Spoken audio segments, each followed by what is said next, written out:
Hello guys, Troublmaker here with another great replay. So this one is Bentguru, who is the blue NATO player, and up top here we have Satire, who is the red pact player. So we'll just speed ahead so we can figure what these titans will be doing.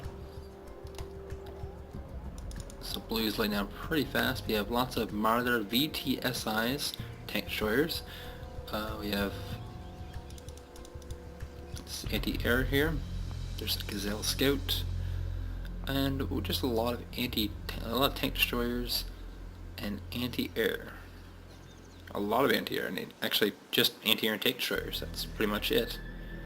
And lots of scouts. So that's really interesting. And over here we have various types of T-62 tanks. A lot of these OT-64 Scots, which are very, very popular because of how fast they are. We have some artillery, helicopters, an extra command, more artillery and air, and lots of Scots. These carriers are very, very popular just because they're high speed they have. And does he have an extra command? I don't think he does. I think only see if he's going to get one. Just kind of have an idea. Red has an extra command, so we can take position. So it's this map. So I've casted 2 games on this one. In one game, both players moved to these points and took those, and only those. In this one, we have a player who's going to try and take both Alpha and Golf. So I'll just speed on ahead. We have a meeting of the Gazelles, except this guy has gunships with him. He can actually shoot down this Gazelle. So you might be seen here stunning this Monitor VTSI, the tank destroyers. This is definitely another matchup that our NATO player Bentguru had in mind. The Martyrs, I pushed them off though, so he's going to lose quite a few ships, and these things are not cheap. You know, 135 for those two, and this is going to be another 50-point unit.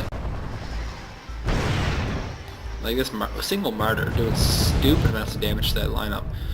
So we have artillery firing from this direction here. And they're firing on all these tank destroyers here. We have some Scots coming up for just for kind of staying in position, but they've met with these Martyr tank destroyers, which are just coming down this road, not stopping at all, just continuing going. They've dipped off the road and they are impassively in retreat. There's infantry here. They cannot target infantry at all. Tank destroyers have only really like anti-tank weapons. So these guys are indeed safe. So artillery continue to pound that direction, hitting those units, forcing them back. We have some anti-aircraft and Martyrs coming together. It's kind of weird from the move of the anti-aircraft up here, but they will be picking up these Scots, which are zooming forward, and the idea here is to move them forward and then drop them off on top of the enemy. This way when you drop off your Scots, or your, I guess these are Spadocanosias, wow that's a hard word to pronounce, they are going to do immediate damage. And it's King AM, definitely are. Their little French hats on. We got more Monitors over here coming in, really doing quite a bit of damage actually. Like, oh yeah. Now look at it, he's not doing that much damage because that's where Bentguru was. So, but he just moved him in, running past, and he actually took out just about all that army. We do have these dudes back here firing in, just sitting up camp on this road. They're only firing with their rockets. You see the RPG there. That's all they can attack with right now. So this is a pretty fast-paced game. These Martyrs get pushed back by artillery fire. And yeah, really the main battle is over here, and those infantry are dead. So looking at positioning, a lot of units have gone down, but score remains rough even. It looks like Red did in fact buy another command, and he has moved it up to Juliet, which is kind of an odd position, considering that he knows the enemy doesn't have much of air units. So all these units have been pushed back very, very quickly. Red has a pretty significant advantage in that first he's still pounding these guys back, but second he has the artillery, which Bentguru does not have. So they are now forced to run away. And yeah, just like I said, the artillery just gonna pound the shit out of Blue. Not much he can do. Luckily he's missing, just hitting the bridge. As you can see here, not too much bridge damage yet, but I suspect the bridge may fall in the game. So Blue is forced to put his tail between his legs and run in back position. He's doing a kind of weird split. He's trying to cover two flanks, and they're really odd flanks because they're kind of just split up his forces. So this half the forces is protecting Alpha, and this half the forces is protecting Golf, which is kind of odd. He also needs to resupply. He has a lot of less fuel here, and these are all needing fuel, all needing ammunition. Same thing probably over here. Not so much over there, actually. They're pretty well fueled up, but he is full-on retreating. So Satire's feeling decently good now. He has the lead. As far as the tactic goes, you can actually just sit and camp if you're in the lead, and just continue to camp. You know, even take another base, and then just bring more units to camp with. And that's not what this guy is doing, because he's got a skirmisher unit here, which is coming to place. But he is bringing supply, which is smart. More Scots. He just has to solidify his position. Yeah, these guys actually have, this command actually has weapons, so it's like, not a lot though, it's like 25 shots, but it can defend itself against small groups units. So let's speed this game up. See what we get going on here. We have more tank destroyers, we have a recon. Whoa, whoa, whoa, whoa, whoa. Blue has flanked around, and he's going to try and make another attack into this group, this cluster of tanks.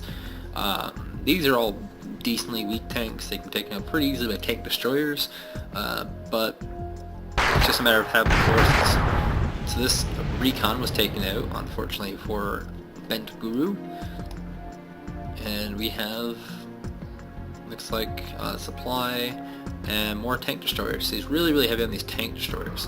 We do have a recon scout here. I don't see any anti-air here at all, but it did capture, or give vision for these units here. So now they're being forced to withdraw as these tanks just pound in. He's actually moving his tanks backwards for some reason, and then these ones forwards. It's kind of odd. I don't know if that's done on purpose or not. But he is pushing in. He wants to take these out quick. Tank destroyers are very vulnerable, and you can see here artillery just smashing the woods, destroying the woods. I still don't understand why he's pulling these back and then moving these forward. It just doesn't seem efficient. But he does have... he's going to capture a VAB here. And these tank destroyers do get resupplied. Like I said, only one gun, limited amounts of ammunition. Like, they only have 80 bullets total. So they're going to be... When you're going to get tank destroyers, you have to constantly resupply them. Make sure you have decent supply trucks. This guy has like one, which isn't very good. We have, you know, this is the same kind of situation, except, you know, he's not using tank destroyers, so he's a little better off. One weird little recon here, which does see this, but the mutt actually can't shoot, so it's not too good for him. Artillery probably going to push these units out of the woods, just saying. And he does have this supply helicopter, which is just constantly funneling resources to artillery. Now keep in mind, these are not very good artillery. These are like your standard Akatsiyas, which, you know, they're alright. They're not great though. He's actually rallying another helicopter supply here, so he's really big on this helicopter supply stuff, just fast resupplying. Unfortunately for him, he doesn't have an FOB, so he's actually wasting a lot of money. Without an FOB, he's having to basically just purchase all of his supply. Whereas this guy with an FOB, pretty much getting close to drain at his FOB. Got some Cobras coming in, some big patent tanks, so he's gearing up for a pretty big push. Looks like we're going to have a small little battle here. T-62s are running back. I feel like the Terminator, the Terminator. I am T-Unit 62. I'm a vacuum cleaner who shoots bullets. Get down. So this is a pretty bad move here. He's running these guys in, hopes to snake tanks. These are actually really cheap units, so he does snake tanks. He's not going to do well, but unfortunately he's coming into a pretty big surround. You see the shape of the funnel here, like he's coming shooting from all directions. You know, smartly moving these guys back, trying to play a range game, I guess. Yeah, that's what it is. So all his tanks are moving back, trying to stay out of range of these.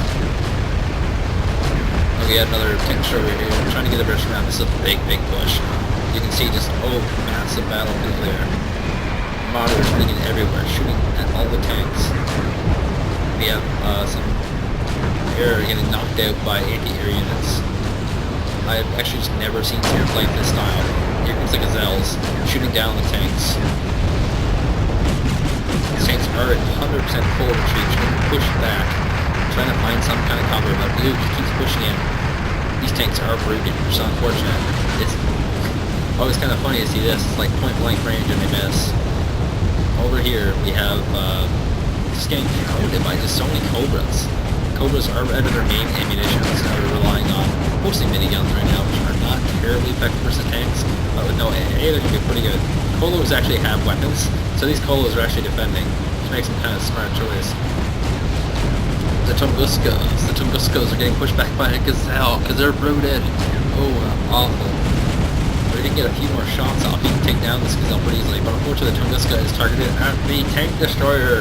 Oh, that is awful. We have this BRM going to get picked off. That is huge. That gives a massively Bentguru. It's pushing in so many tanks. It's because of the split force. You can see it. Infantry's all here. He really needs a lot of infantry here, though. The self-artillery, they're worth so much for 50 points each. This could be a game right here, folks. He kills these upward of 1350. After that, he just needs to kill this one and he wins. Okay, so 90 points away. And we have tank destroyers. Just shooting things left and right, killing things over this. Oh my god, one more volley and this is over. That's it, folks. So, in our short match,